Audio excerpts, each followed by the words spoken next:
Right, I don't know where to start today. I've sort of been messing about for a week, wondering exactly how to do this. State of the world, number 3.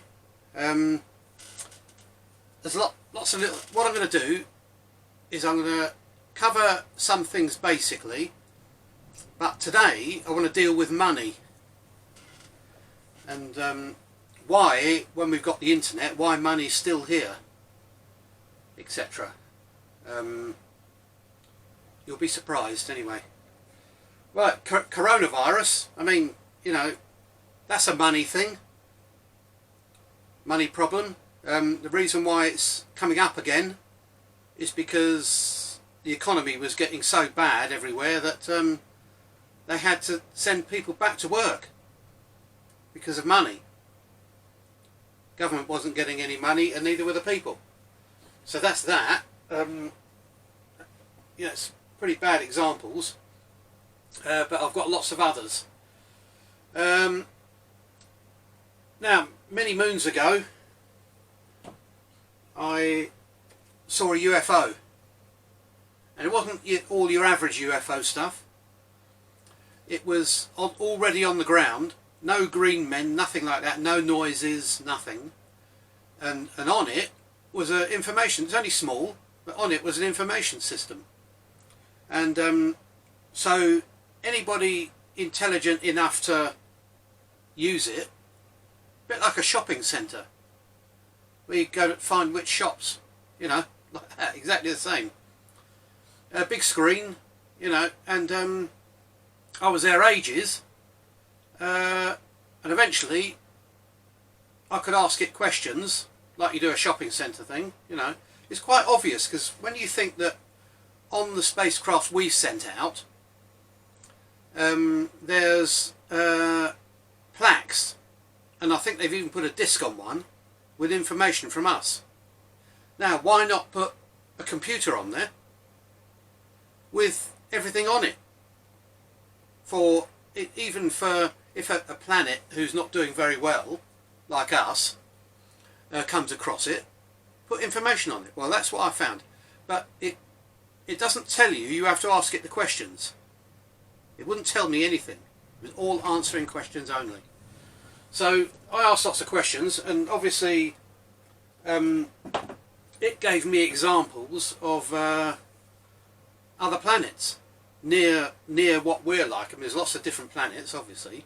There's 50,000 and odd just at the bacteria stage, and there's about 450 odd ahead of us, technology wise and everything.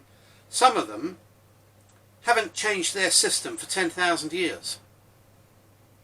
They've worked it and worked it and worked it and got it perfect, and then everyone's happy on the planet. There's a lot of differences of that planet, but it was probably the nearest one they came up with. And so what I'm going to do is they don't have money, they don't have religion, although there's something very similar to it, which, because everything's so free, they're just allowed to do it. What you're not allowed to do is push it on other people. That's what you're not allowed to do. Money, what that does, it regulates things to start with until the planet gets intelligent. Then after that you don't need it. At the moment we've got a survival instinct. You always want what you haven't got, and you always need to store more in order to survive. That's one of our basic instincts. And your village system, or your cave from years ago, you had to protect that from either animals or from other things. So you had a boundary, which what we've got now, that's opened and opened and opened. We've got a country boundary. Well, we've got to go, I'm not going to say globalist, because it's not a globalist thing, because there's no money. There's no advantage. The only advantage is that people stop hoarding things because they're worth money and they need to sell them, So they put their country boundary up, they get their big army. Most of the money goes to the army and not to the people, which is what we've got. You know, somebody was saying that the cost of our Trident nuclear deterrent could give everybody £37,000 on the planet. You know, that is absolutely ludicrous, isn't it? There's people dying. You know, people committing suicide because they haven't got any money. All sorts now. It's going to get worse with this virus. So, in the Project X system, or should I say the X project, which is one part of Project X, or Project X is a part of that, nobody really knows. We've got a fail-safe system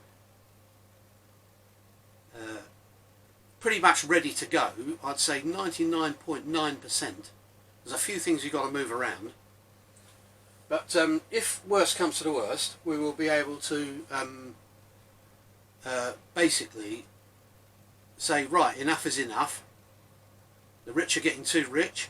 There's people dying. You know, at the moment, they like people dying because then it doesn't cost them anything. The virus in the old people's homes in England, killing old people. They've saved council houses, they've saved pensions, healthcare, you name it. Every time a person dies, they save thousands.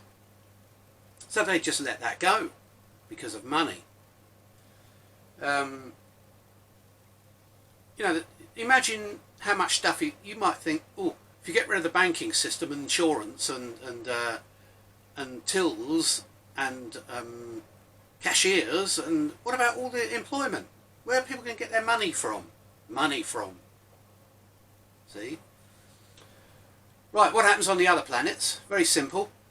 The day you're born, which everyone is born, because there's so much rubbish in the air, you have to keep growing, producing another offspring, growing, producing another offspring, because of the amount of rubbish. You know, that's why we don't last. Otherwise, if there was nothing bombarding us and nothing, and small amounts of poison from food and things like that, if there was nothing of that, we'd live forever. Because all our cells in our body are capable of completely reproducing. Just renewing and renewing and renewing all the time. Some animals do that. So, what I was saying was, on other planets, you're born, your parents, if there is parents, is given your mobile device.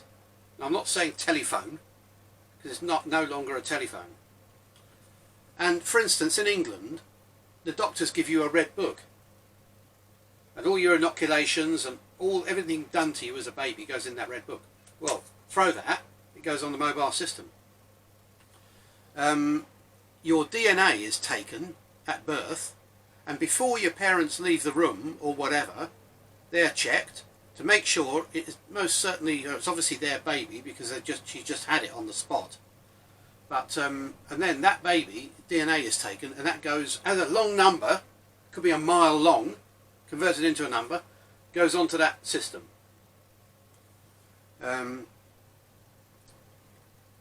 So that then becomes your number. You never know it, but that does everything. It does all your, you know, anything to do with buying stuff or in the future. Now, just say for instance, we're 18 here in England, then you're allowed to do anything.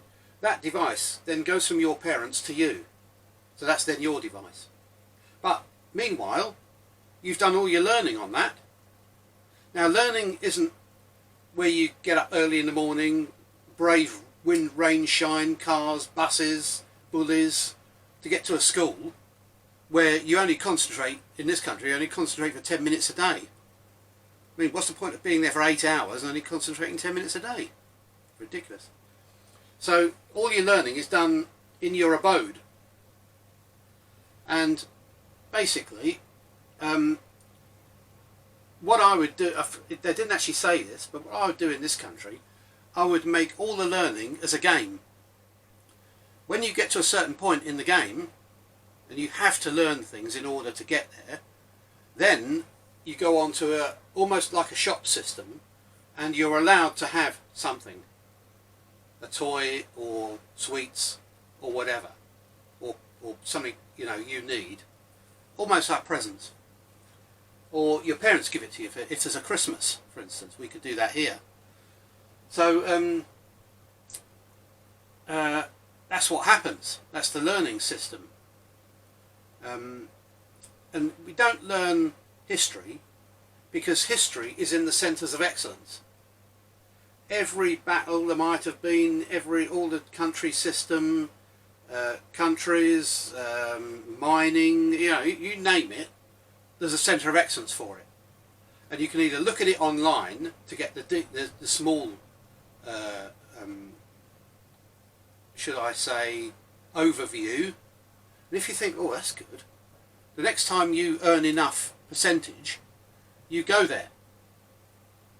And there's a hotel there, there's restaurants, there's the whole system, like a huge museum full of just that stuff. There might be one for, I always say Ferraris, because everyone, all men basically have always wanted a Ferrari, so I say the Ferrari Centre of Excellence, that will be where Ferraris are made. So there'll be a huge museum with every single Ferrari in it. There'll be a racetrack, a road system, nice hotel, nice food, because when you go away, that's when you get all the specialist food and everything. You can't eat that all the time, because that's why we're dying, or die early, and get heart disease and all sorts, because good food has bad things in it, and good food taste-wise has bad things in it. Put it that way. So you can't have that all the time. But in their normal life, when you get hungry, you either go into an eatery, order it on your device if you're at home, and it gets delivered. You don't need a kitchen. You don't make mistakes. But if you go to the cooking centre of excellence and start learning cooking, they'll install you a kitchen free, so you can do your own cooking, because that's your hobby. Not because you have to. A poor woman with 5 kids and a hungry husband, could just say, oh right, I've got 5 children, what do they want, what do you want? Like ordering a takeaway. Except you don't have to pay for it. All those people who made your food get a percentage closer to going to their centre of excellence. Now, every leisure activity, every hobby is in a centre of excellence. Now, what I've done, years ago, I like model airplanes, but ones with engines. In fact, I've still got them all, half finished. And so what people do, they think, oh, I'm going to do modelling. They go into a model shop, they spend an absolute fortune. Sometimes they can't afford it, so have to spend their life building up because of the money. And make the airplane, and then either crash it or never make it. It sits there, in the back of the shed getting damaged. Every time you move it, it gets more damaged. Resources are gone. They're there. In the end, you end up throwing it away or giving it away. But what the Centre of Excellence does is you think, oh, I want to do model making. So you do what your job is, or even walk out into the road and sweep the road. As long as you video it and somebody says, oh yeah, that's a good job, then there'll be people who can't work, who are sitting at home, who will mediate for you. They get closer to going to their centre of excellence because they've mediated. They say, yes, that's a good job. You get closer to going to your centre of excellence. Now, if the whole road's clean, or if you're a plumber, all the plumber's jobs are done, or you don't sit there earning no money like you do in this country, it goes to automatic to 100%, so you can go away. It only comes back down again when jobs come in. So you'll be wanting to produce the absolute top job with the top material. Remember, the materials don't cost you anything. If you want to do plumbing, you can use titanium if you want to. So, and all the people who work in the titanium mine get closer to going to their centre of excellence. If they provided you with a pipe, up it goes. Do you know what I mean? So that now, if there's no pipe, if nobody wants any pipes, you don't sit there going bankrupt. It goes to 100%. So you can sit in your centre of excellence as long as you like.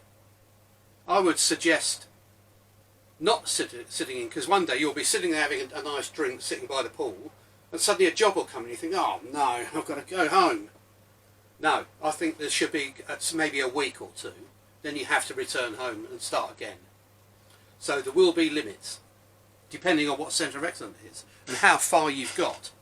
If you're learning about a battle that happened 300-400 years ago, you know, and you haven't finished, maybe someone else could do it. Or you could go back there again, you know, there's all sorts of things. So that's how their system works. They do not have countries. The areas have all got names, the same as here. This will be England, France will be across the water, United States. But it's not a country anymore with borders. It's just an area where you were born.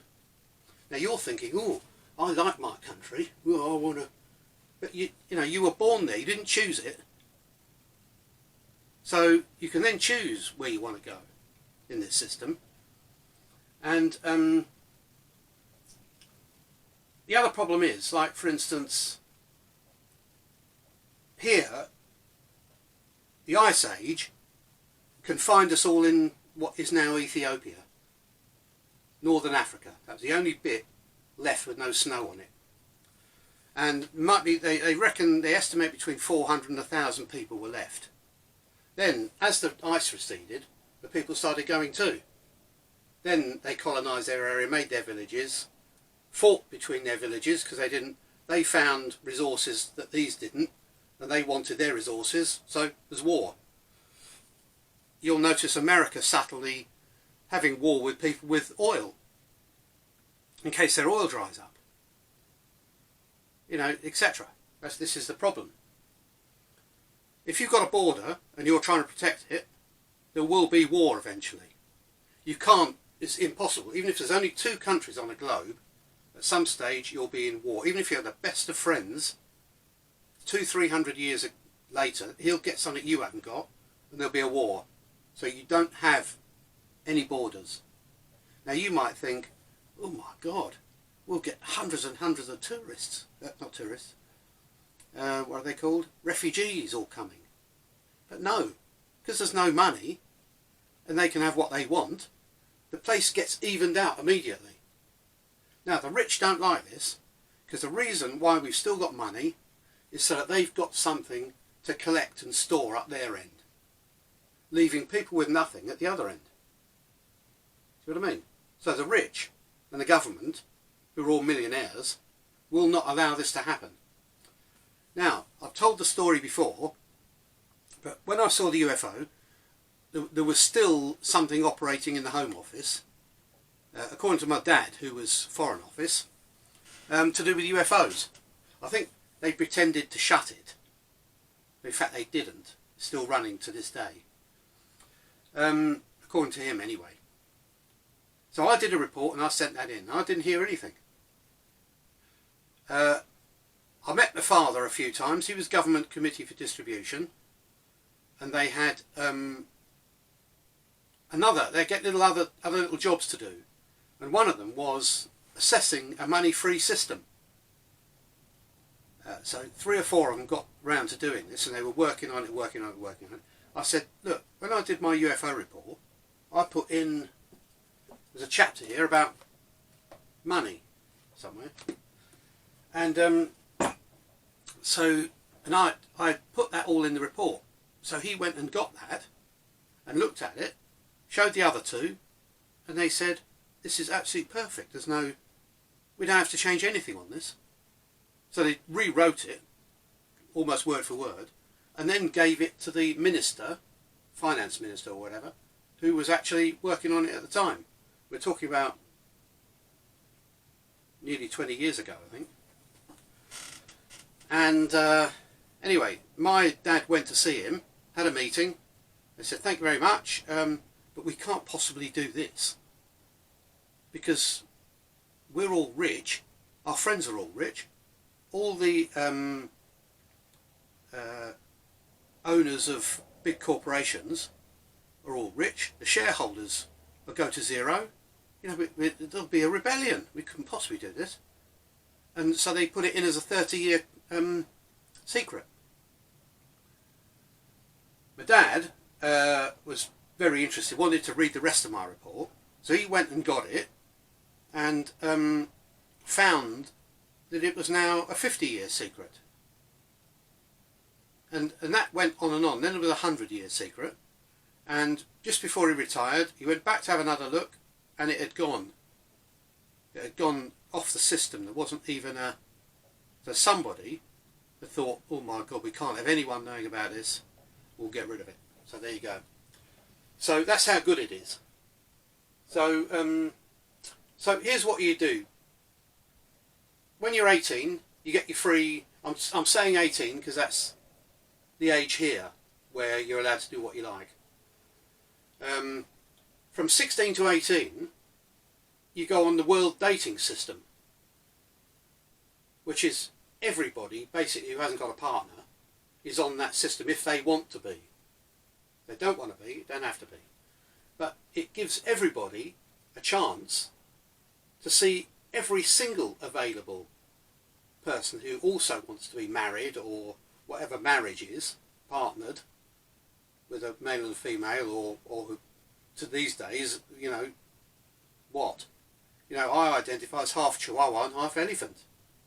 And I can't find it on any forms at all. You know. But it does produce a chuckle when I go and ask. Anyway. So, next thing you know. Yeah. So you've gone on the world dating system, which has everybody on it who wants a partner. Not just a few people who happen to join that agency. So you have to join 50 different agencies just to find, you know, these are all people. So you can go into great detail about exactly what you want. I can virtually guarantee there'll be somebody in the world, or 5 or 6 or 10, depending on how choosy you are, will come up. Now I say the world because the transport system on these planets is 2,000 or 3,000 miles an hour underground in tubes. It's terrific. You know, you don't have time to read a newspaper. If you're going down the shop, just get in, program it on your system, wait there a second, out. The only moving part is a door. The rest of it's controlled by centre. So yeah, go on holiday, something like 20 minutes. 20 minutes in the air tube and get out on a beach. You know, that system's got to be built. All these trains and planes and, you know, they can't carry on.